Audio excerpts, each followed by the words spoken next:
Hello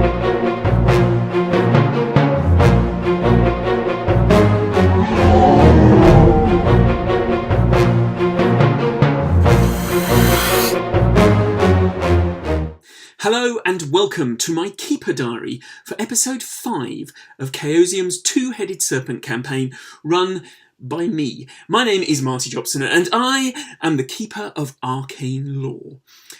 For this episode, I have a treat for you. The wonderful human being that is Paul Fricker agreed to record an interview with me.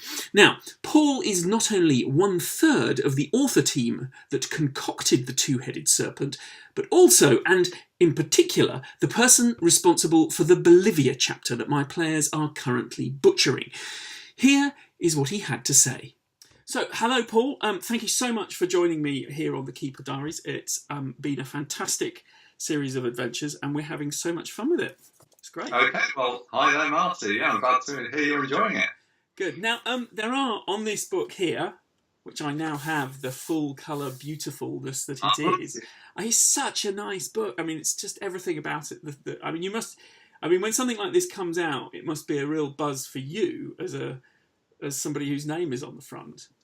Yeah, it's really nice to see the finished version. I particularly like the cover. I think that's a nice bit of artwork on the cover there, and it kind of, without giving too much away, it kind of captures various elements from the story. Yeah, it's great. Actually, of all the players, I can't say anything because I know they watch these, but there's it does. It's very much evocative of what goes on inside here. But anyway, so there are 3 names on the front. There's you, there's Scott, there's Matt, and I'm going to talk to them as well at some point. I'm going to corner them and get them to talk to me, so I get the full picture. But how do you? I mean, I've never been a big sort of writer of any game material. I'm just a consumer of other people's products. But how do you go about coordinating something like that? Where you're the first name on here. I don't know how you work that out because it's not alphabetical. I don't know. Did you have a fight or something? I'm not really sure why I'm the first name on there. It was very much a joint project between the 3 of us. So the 3 of us sat there. I mean, are you asking how we kind of came up with the idea and how we developed it? Yeah, I mean, how do you work as a team? Because I know, I assume you all live local to each other, so you can at least come together on a regular basis. Yeah. So the 3 of us, as you say, we're local, and I think that helps a lot because we actually meet in person at a cafe. And we sat around for a few hours in Busker's Cafe in Milton Keynes, and we batted ideas around. And we started off with the concept we wanted to do a pod campaign because we knew the pod rules were coming out.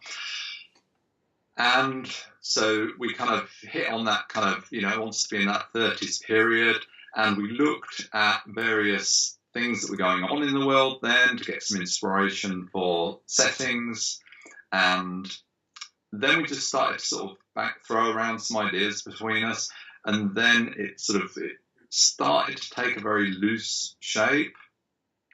And each one of us would sort of say, okay, well, I've got an idea that I'd quite like to do a chapter set in, wherever, New York or India or South America.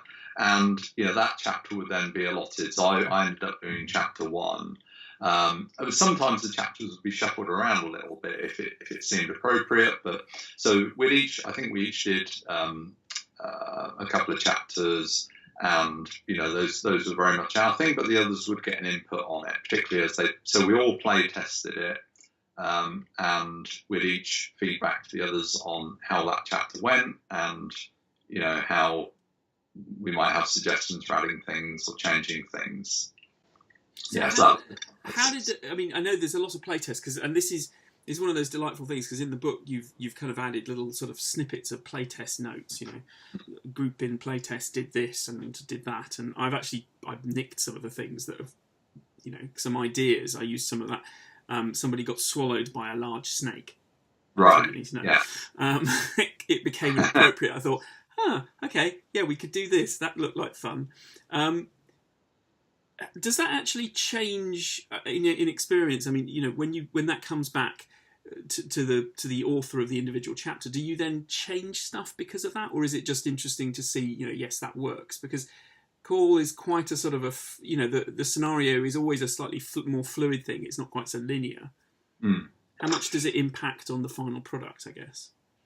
So, I mean, between the three of us, when we were playtesting, with the feedback that we had to each other, definitely had changes because I think because, like I say, the three of us are meeting together and chatting over it, and I've got my outline for the chapter, and maybe I've run it, and then Scott or Matt run it, and they come back and they say, "Oh, we did this," or I added, like Scott added into Bolivia, he added the what are they called now? The kind of the serpent hounds, right? Oh, so yeah, yep.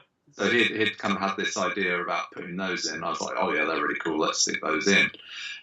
So things get, remolded a little based on the feedback. So yeah, very much that play testing feedback, because it was sort of an evolving project. That it was very easy to kind of incorporate that feedback. And the opening chapter, Bolivia, is, after running it, and I was describing it to someone, and I said it's basically like an Indiana Jones film. Which is sort of archetypally pulpy, whereas some of the subsequent chapters are a lot less like that. And I'm assuming that was a deliberate choice to make that first chapter sort of iconic in that way. Yeah, I wanted it to be something that grabbed you from the outset, that kind of, you didn't quite know what was going on, and you quickly kind of got thrown off. And it's kind of in that jungle setting. It's that kind of Indiana Jones feel, and you're into some sort of crazy action quite quickly. But at the same time, we didn't want all the chapters to feel the same. So particularly later on, I've got another chapter at Oklahoma, which has a very different feel to it. It's a very sort of much a kind of a slower build, kind of investigative, perhaps, chapter. Because I think it's very important. I guess my point is that the different chapters have a different feel to them, as much as one can. Certainly, we're about to get onto the Oklahoma chapter. We're just finishing off. Okay. We're just finishing off Borneo, and that has that's nice because that's added there's a big moral dilemma sort of sitting in the heart of that one that you kind of have to deal with, and it's also got a big ticking clock, quite literally, involved, yes. Which the others, the first chapter doesn't. So there is a different pace, and then again, I'm looking forward to running Oklahoma because I think that'll. Again, it's very different. It's a sort of much more classic scenario. But why Bolivia? I mean, why? I mean, I guess this is the question. I mean, why not? But I don't know. Was there anything that drew you to? I mean, why do you choose this, and why? I think because it was. We were looking at that date, and just at the outset, we just opened up, I don't know, Wikipedia or whatever, and started looking around at things that were going on in that period. And there was a war going on there. And that just seemed like having a war. It turns out it was one of the...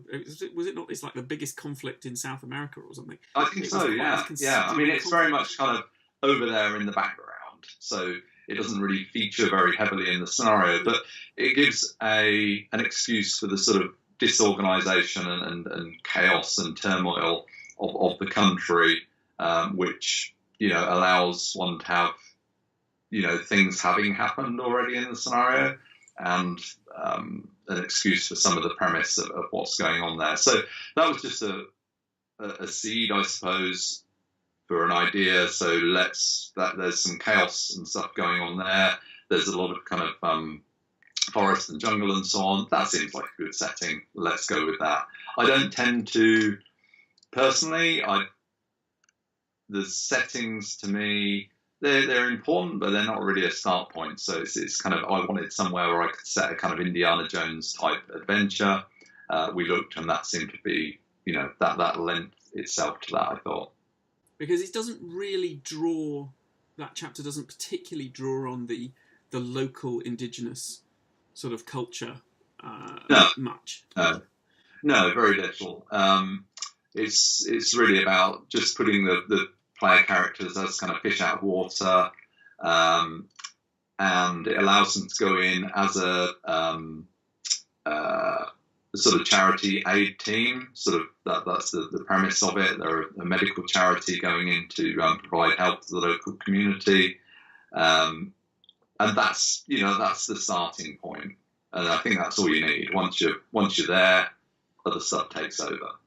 Now, there is one thing I want to pick you up on, which is probably not your fault, actually. It's my fault, but I'm going to make it your fault.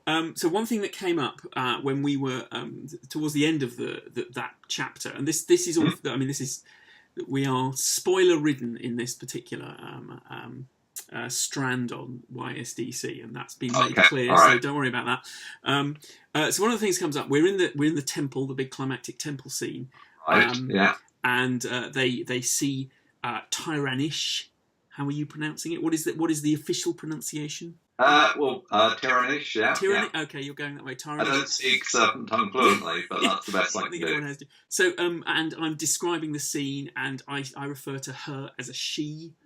And then because my players are like that, because they're pedants, which I think goes together with role playing, they said, "How do we know it's a she?" And I thought, that's a good question. How do you know it's a she? Well, how would you know? How would you know? And how do you know it's a he? The thing is, if you described it as a he, would they be saying, here. How do we know it's a he? There's a lovely picture here. I mean, the pictures, the illustrations, that's the picture. Yes. Kind of that one there. Which shows Tyranish sort of laid out on her pedestal in her sanctum or whatever it is. And it doesn't quite fit, but the player characters are being attacked on all sides, and some of them. Did you say it was Matt who added the dogs? Scott added the serpent hounds. They came in extremely handy, I can tell you, because I ran out of soldiers by that point because they'd already sorted them out. And I looked, and she's got breasts. So I said, well, she's got breasts. She's the lady serpent person. Now, of course, that then immediately, because at least one of my players is a biologist, and they just threw their hands up and they say, "What? Reptiles with mammaries?" Which has now become a sort of a thing. But I mean, I'm joking aside, because obviously, that's it doesn't. To be honest, it doesn't matter, does it? Let's face it, and it's perfectly sort of cromulent with pulp. But I can provide a slight insight here that when doing the write-up, I think, so, fairly late on, I was writing up the chapter, or maybe one of the future chapters about Tyranish, and up to that point, Tyranish was male, and then it just occurred to me, we could make Tyranish female, because I think it just adds to the balance of genders, because as a writer, I tend to write male protagonists and antagonists as a default. That kind of, I don't know, my characters tend to be, middle-aged white male characters to start with in my head. That's just a kind of default that I go to. And then I kind of double-check that and think, actually, they don't actually have to all be like that. Ah, yes. Okay. So, and then I kind of look through it and I kind of add some diversity afterwards. No, I think we're probably all guilty of that. We're all, when you create a character, there's a sort of the default is to somehow it is your persona in the end. It is your sort of your alter ego. So there's always a little bit of reflection, unless you make that effort, isn't it? But I mean, when you're there's always that worry, isn't there, when you're running something, that there is going to be something that breaks the verisimilitude for the players, because they have that knowledge. And I mean, I guess that's one of the reasons why Bolivia was quite good, because probably, unless you're from South America, you don't know much about the Gran Chaco and the Chaco Wars and all this stuff. Yeah. So you're not going to have that background knowledge. But is that then a problem when you go to sort of more... I mean, this is a general scenario writing question, I guess. When you're going somewhere like London or New York and, people are questioning and they say, hang on a minute, that's not the way it was. Well, I think there's two things there. One is that if your player in the game is a biologist and they say, how do we know this thing is female? I would say to them, well, I guess that's what I should have done. How would you know? I guess, because I think sexing lizards and so on isn't I think it's quite very hard. good. And when it comes to other settings, I'm not familiar with, I don't know, many. I'm familiar with a few places in the world, but it's pretty limited. So I've not been to New York, I've not been to Borneo, I've not been to Bolivia. So one can read about them. I think in terms of running a game, what I want from the setting in a book is a bit of flavour that I can elaborate on.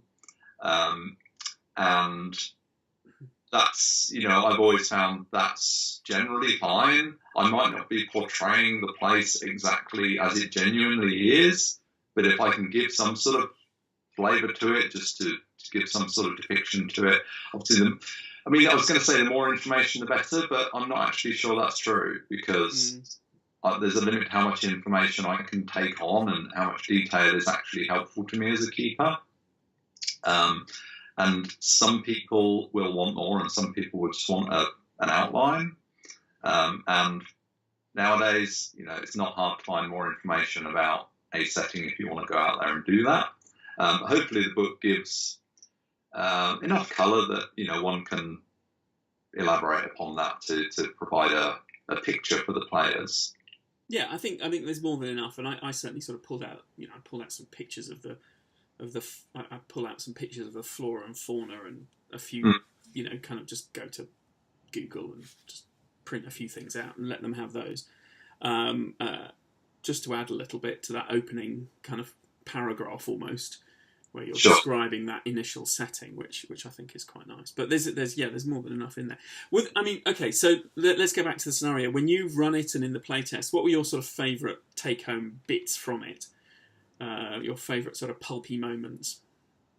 Well, I guess that opening scene when you've got the players in as part of a medical aid team, and then almost immediately their leader gets a bullet through the head and goes down, and suddenly they're having to sort of fight this battle in the jungle so it sort of opens, like it's almost before the credits scene at the opening of a kind of action film. That was kind of the aim there.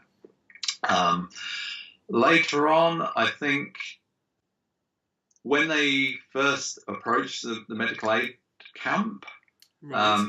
I was really unsure what the players would do there. I mean, it's kind of very much up to your players. They might storm in, they might sit outside and survey the place from a distance. They might wait and pick off some individuals and question them.